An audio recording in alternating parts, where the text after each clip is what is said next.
என்னடா பிசினஸ் ஏதோ லாஸ் ஆயிடுச்சு தம்பி சொல்லிட்டு இருந்தான். ஆமாம்மா. சரி இருங்க, நான் டீ சொல்கிறேன்.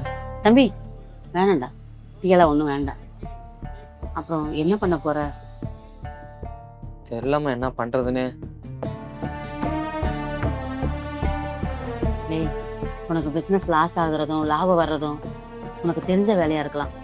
ஆனா இதுவனுக்கு எதுவுமே தெரியாதுடா. அவனுக்கு தெரிஞ்ச உலகம் என்ன தெரியுமா? நானு, அவன் செய்யற வேலை, இது மாத்திரம் தான். அப்படியே ஒரு கூண்டுக்குள்ள வாழ்ந்துட்டான். ஒரு பிசினஸ் வைக்கணும்னு ஆசைப்பட்டான். வீட்டை வித்து கையில கொடுத்தேன். சரி, இன்னைக்கு அழுதுட்டு வந்து உட்காந்துருக்காண்டா. சாமி, நடந்ததெல்லாம் நடந்து போச்சு, முற்று.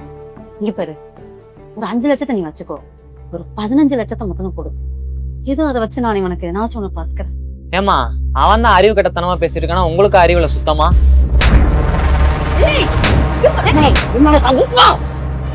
இந்த வீடியோ ஃபுல்லா பார்க்கணுமா? கீழே இருக்கிற ப்ளே பட்டனை கிளிக் பண்ணி பாருங்க.